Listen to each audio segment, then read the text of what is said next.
Assalamu alaikum, dear students. Today I am in front of you with one of the important topic of human physiology, that is lymphatics. Up to now we had studied that how blood acts as a good and important transporting medium in the transportation of many components from one part of the body to another part of the body. So we had up to now understood the important and chief functions of blood. Blood की बहुत सारी important chief functions हमने अब तक देखी. Now parallel to blood we are having one of the important fluid, tissue fluid present in our body that is having an important function of its own. उसकी अपनी function है हमारी body में. उसकी बहुत सारी functions हैं. We will come across those important functions which this fluid serves in our body. जो हमारी body में काम करता है. कौन कौन सी फंक्शंस गवर्न करता है वी विल सी अकॉर्डिंगली. एक इंपॉर्टेंट सिस्टम हमारी बॉडी में parallel to blood, that system is being called as lymphatic system और you may call it simply as lymphatics. जहाँ तक टर्म अब यहाँ पर lymphatics it comprise fluid, tissue fluid that is being called as lymph, and it comprises of some important components or pathways. Those pathways are in the form of lymph capillaries, those are in the form of lymphatic vessels, and those are in the form of lymph nodes. Now we will see what are these lymph capillaries, what are these lymphatic vessels, and what are these lymph nodes one by one. But first of all we must try to know about what is meant by the term lymph. पहली बात, जहाँ तक term lymph का ताल्लुक है, it is being derived from a Greek word that is being called as spring fluid. Greek word lymph, it means, it pertains, इसकी meaning है spring fluid.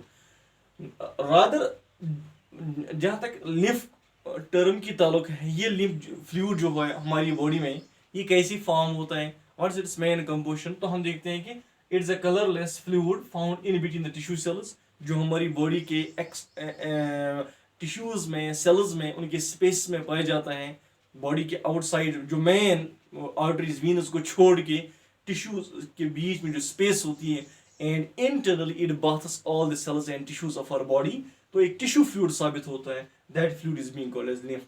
ये कलरलेस होता है, fluid found in between the tissue cells, आप जिसको बोलते हैं interstitial spaces जो हमारी बॉडी की होती हैं. Similar in composition that are blood, ये ब्लड की जैसी ही कंपोजिशन के तहत होता है, but exception is here. Exception है कि इट लैक्स आरबीसीज, इसमें आरबीसीज मौजूद नहीं होती हैं. Neither it possesses some main important blood proteins, जिसमें बहुत सारे ब्लड प्रोटीन्स मौजूद नहीं होते हैं. Although so this is the main composition, this is the main formation, or we can say ये lymph की बनावट है. So that is why we see that this lymph it's also being called as extracellular fluid. ये extracellular fluid का काम करता है. Now जहाँ तक बात है इस lymph के composition की, lymph के composition में हम देखते हैं कि like that of blood इसकी composition होती है, it's having its own plasma.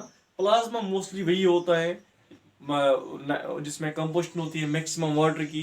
कुछ फॉर्मड एलिमेंट्स WBCs मौजूद होते हैं साथ साथ में, मगर इट लैक्स आरबीसीज इसमें मौजूद नहीं होते हैं. तो ये तो लिम्फ प्लाज्मा है, लाइक जैसे कि ब्लड प्लाज्मा की कंपोजिशन होती है. वहाँ पर यहाँ पर हम देखते हैं कि प्लाज्मा वैसे का वैसा ही होता है, मगर एक्सेप्शन इज हियर, आरबीसीज मौजूद नहीं होती और कुछ इंपॉर्टेंट मेन ब्लड प्रोटीन्स जो होते हैं वो भी इसमें मौजूद नहीं होते हैं. सो this is about blood, sorry this is about lymph. अब जहाँ तक बात है लिम्फेटिक्स की या लिम्फेटिक सिस्टम की, वहाँ पर हम देखते हैं कि mostly we are having your lymph capillaries, we are having your lymphatic vessels, and we are having your lymph nodes. Sometimes how this lymph is being formed, जो हम ब्लड हमारी मेन कैपिलरी से, आर्टरी से, Venus से flow होता है during blood circulation, maximum amount of the blood 3 to 4 portion of the blood it oozes out from those capillaries. ये capillaries से निकल के आता है and it gets accumulated in the tissues. ये tissues में cells के space में जमा रहता है, वही बनता है lymph. हाँ, अब ये lymph का एक अपना रोल है, अपनी स्पेसिफिक फंक्शन है. थोड़ा सा हम आगे जाके उन फंक्शंस पर नजर देंगे, वो कौन कौन सी फंक्शंस इसकी है, चीफ फंक्शंस. नाउ जहाँ तक बात है lymph capillaries की, lymph capillaries बड़ी बारीक होती हैं. They are blind from one end, एक एंड से ब्लाइंड होती हैं. They are interwoven with blood capillaries. Say for example, we are having here a lymph capillary. Lymph capillary is like this. ये बड़ी बारीक होती है, thin in diameter होती है, but they are interwoven with blood capillaries. Interwoven का मतलब है कि ऊपर ऐसी इसके ऊपर बोथ दीज ब्लड कैपिलरीज इसके ऊपर इंटरवोवन होती है, टवाइन होती है, but they are not directly connected with blood capillaries. ये ब्लड कैपिलरीज के साथ डायरेक्ट कनेक्ट नहीं होते हैं, rather they are interwoven with these blood capillaries. तो जहां से हम देखते हैं कि जो टिश्यूज से, सेल्स से एक negative type of pressure develop होता है, it moves inside our body cells, body tissues under the propulsion, under the force, एक फोर्स के तहत ये आगे पुश होता है, ये यूं ही नहीं फ्लो होता है।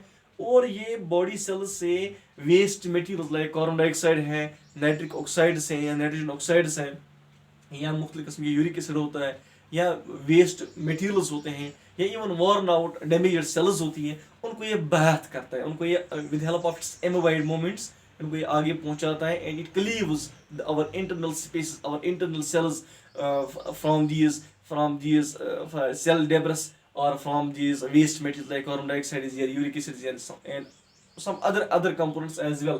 तो इनको आगे पहुंचाते क्या होता है, एंड सडनली हम देखते हैं कि बहुत सारी लिम्फ कैपिलरीज में ये ड्रेन होता है, इट passes और it drains its components inside these lymph capillaries। जो ब्लाइंड होती हैं एक एंड से बंद होती हैं, और सो in order to prevent back flow of this fluid, ये फ्लूइड को बैक फ्लो ना करे वापस स्पेस में, उनको फॉरवर्ड ही पुश करें, तो ये काम होता है लिम्फ कैपिलरीज का। नाउ उसके बाद है लिम्फेटिक वेसल्स। लिम्फेटिक वेसल्स वो वेसल्स होती हैं जहाँ पर बहुत सारी लिम्फ कैपिलरीज जुड़ती है यूनाइट होती हैं, and they form some larger vessels, those are being called as lymphatic vessels. और लिम्फेटिक वेसल्स का जहाँ तक ताल्लुक है, ये और they are having numerous valves, इनमें न्यूमरस वेल्व्स होते हैं। They are similar in structure like that of Venus, but their walls are very much thinner. इनके walls बड़े thin होते हैं, and they lie on a basement membrane। ये एक basement membrane के ऊपर lie होते हैं। That is इनकी inner walls बड़े thin होते हैं, and the basement membrane upon which these lymphatic vessels lie, the basement membrane is poorly developed। ये basement membrane बड़ा poorly develop होता है। बट आगे जाके हम देखते हैं कि लिम्फेटिक वेसल्स और बड़ी लार्जर वेसल्स में गवर्न होता है, ये और बड़ी लार्जर वेसल्स में ब्रांच होता है, कि एक होता है थोरेसिक डक्ट और होता है right lymphatic duct. So lymphatic vessels they maintain thoracic ducts and right lymphatic ducts, rather these are being called as the trunks of lymphatic vessels। इन दोनों को thoracic duct, thoracic duct and right lymphatic ducts, these are being called as the trunks of these lymphatic vessels। Now after that there are lymph nodes। lymph nodes mostly होते हैं ये बीच में, जहां पर हम देखते हैं कि lymphatic vessels, larger lymph vessels आगे बढ़ते हैं, इनके इंटरमीडिएट बीच में we are having these structures like these circular vesicle like structures, those are being called as lymph nodes। actually lymph nodes होते हैं, these are the reticular mass of cells, lymphoid fibrous tissue के बने होते हैं। these are made up of fibrous tissues की cells होती हैं, fibrous cells इसमें होते हैं, fibrous tissue इसमें मौजूद होता है, reticular mass of fibrous tissues होती है, and they form these vesicular like structures at the intermediate places। for example यहाँ से यहाँ lymphatic vessel आता है, यहाँ पर एक lymph node होता है, आगे जाके हम देखते हैं कि आगे जाके there is one more lymph node, ऐसा मसला होता है। so these are being called as lymph nodes। और lymph nodes की chief function ये होती है, ये richly इनमें ज़्यादा मौजूद होते हैं lymphocytes। they are highly rich in antibodies। we are having T lymphocytes, we are having B lymphocytes, ये मौजूद होते हैं lymph nodes में। और साथ में हम देखते हैं ये मैक्रोफेज प्रोड्यूस करने में एक इम्पॉर्टेंट रोल प्ले करते हैं। So they help in maintaining immunity, ये इम्यूनिटी मेंटेन करते हैं। ये हमारी बॉडी में कभी कोई फॉरेन एंटीजन पहुंचता है, कोई वायरस पहुंचता है, कोई बैक्टीरिया पहुंचता है, या इवन बाई चांस अगर हम देखते हैं कि अगर हम देखते हैं कि हमारे हाथ को कोई इन्फेक्शन हो रही है, हमारी इंजरी हुई है, हमारा हाथ जख्मी हुआ है, अब यहाँ पर इतना इन्फेक्शन डेवलप है, you see that there takes place swelling in your under arm. जो हमारी आर्म होती है, आर्म पिट होती है, यहाँ पर स्वेलोइंग होती है।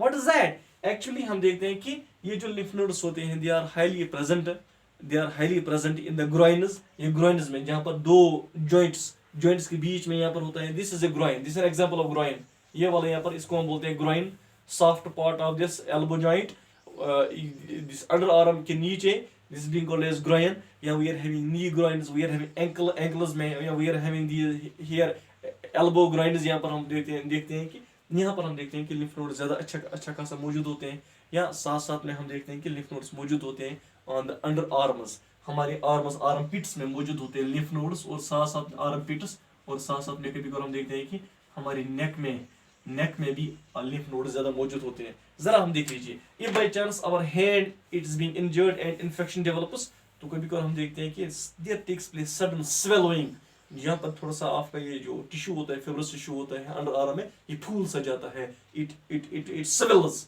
ये स्वेल होता है। What is that?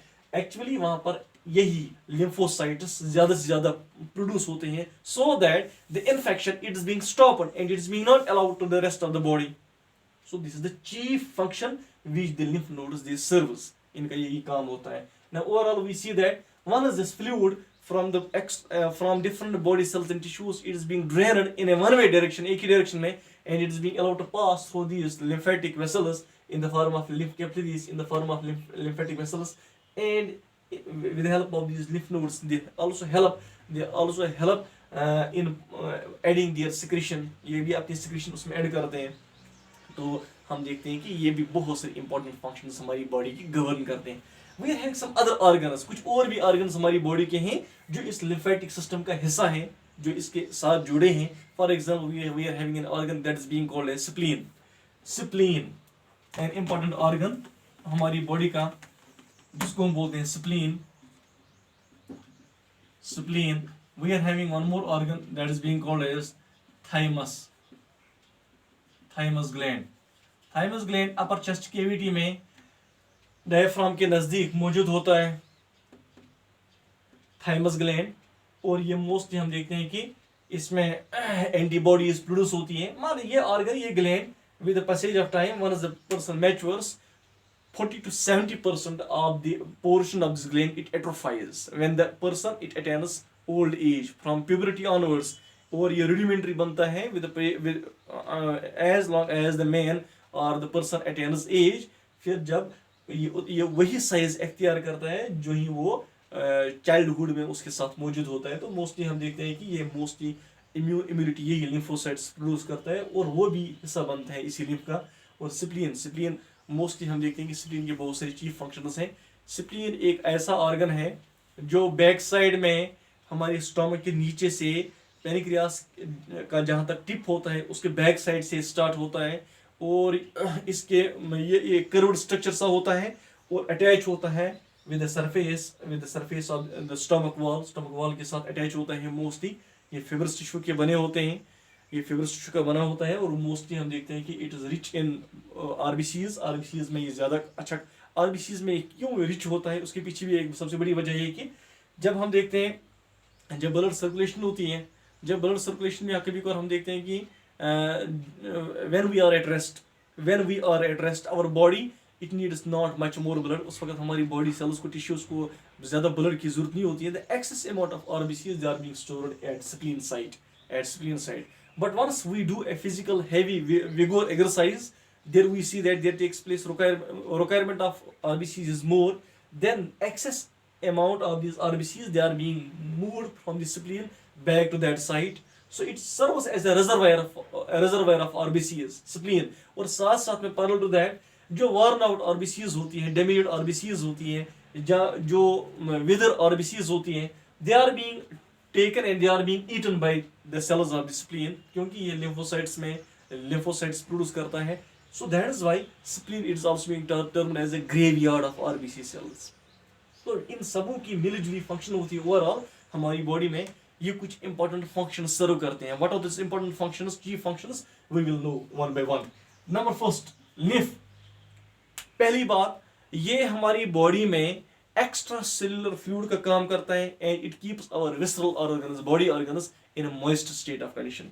First thing, visceral organs को मॉइस्ट रखता है, पहली बात। दूसरी बात, जितनी भी किस्म के मेटाबॉलिक वेस्ट हमारी बॉडी के इंटरनल सेल्स और इंटरनल टिश्यूज में फॉर्म होते हैं, whether they are in the form of carbon dioxide, they are in the form of nitrogen oxides, or any kind of nitrogen based waste materials, they are being cleaved, they are being removed, they are being bathed, they are being taken away with the help of this fluid that is being called as lymph fluid from the tissue cells, from the spaces back towards the main blood stream where they are being purified, and it serves that function.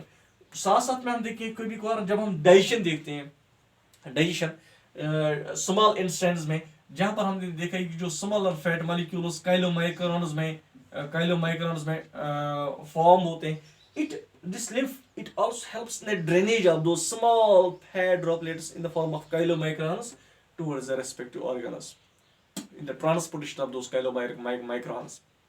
और एक important function कभी कभार हम देखते हैं कि ये हमारे जो कुछ न्यूट्रिएंट्स होते हैं, कुछ साल्ट्स होते हैं, ये हमारे बॉडी सेल्स को, इंटरनल टिश्यूज को प्रोवाइड करने में वो एक इम्पॉर्टेंट रोल प्ले करते हैं. It carries those nutrients, those minerals, those hormones, those vitamins towards the cells and towards the body tissues. That's one of the important functions of lymph. ये और एक important function है. और साथ साथ में इसकी एक सबसे बड़ी ये important. Sometimes when our kidneys, जो हमारी kidneys होती है उनको कभी कभार हम देखते हैं कि in the excretion of urine, if the amount of blood it lessens. क्यों? क्योंकि मैक्सिमम अमाउंट, मैंने इससे पहले भी आपको बोला, 3/4 हिस्सा ब्लड का ड्रेन होता है, ऊज होता है एक ओपन स्पेस में या टिश्यूज में through these fine capillaries use होता है, निकल के आता है, क्योंकि ये हाईली सेमी परमेबल नेचर की होती है कैपिलरीज, ब्लड कैपिलरीज, उनके जरिए यूज होता है, फिर एक्स्ट्रा सेल्यूलर की शक्ल में जमा होता है जिसको हम बोलते हैं लिम्फ बॉडीज. अब जो एक प्रेशर डेवलप होता है during excretion at the kidney side blood पर, वहां पर मैक्सिमम अमाउंट में ब्लड मौजूद होना चाहिए. अब वहां पर अगर ब्लड ऑलरेडी कम है तो excretion, in the excretion of some important harmful materials, metabolic wastes from our body, वहां पर किडनीज पर ज्यादा दबाव पड़ता है. अब उस प्रेशर को, उस अमाउंट ऑफ ब्लड को दोबारा मेंटेन करने के लिए lymph it maintains that amount, it rushes back and it is being moved with the help of these lymph capillaries, with the help of these lymphatic vessels back towards blood, जहाँ पर ये दोबारा हिस्सा बनता है ब्लड का, और जहाँ पर फिर एफिशिएंट तरीके से हम देखते हैं कि रिफ्यूजल या जिस हम देखते हैं excretion process, it is being assisted smoothly at the kidney side पर एक्सक्रीशन चीटिंग से होती है. ठीक. ओवरऑल अगर हम देखेंगे ये एक डिफेंस सिस्टम का रोल प्ले करता है लिम्फ, जहाँ पर हम देखते हैं कि मुख्तलिफ किस्म के हम देखते हैं कि लिम्फोसाइट्स प्रोड्यूस होते हैं स्प्लीनिंग साइड पे, ये थाइमस ग्लैंड अपना रोल प्ले करता है, तो इनकी एक मिलजुली काम होती है, दे help in the production of lymphocytes, और लिम्फोसाइट्स हमारी डिफेंस लाइन को मजबूत करता है. सो कुछ और भी फंक्शन जो हमने इसके साथ पढ़ी, सो मुझे लगता है कि इस there is much more still with respect to their structure के, जहाँ पर हम स्प्लीन का स्ट्रक्चर देखते हैं, जहाँ पर हम थाइमस ग्लैंड को स्ट्रक्चर देखते हैं, we are having some other components as well, but with respect to your need and with respect to your requirement and level, it is sufficient, and I hope dear students you may understand it. So this was all about transportation of blood along with the lymph or lymphatic system. Thanks.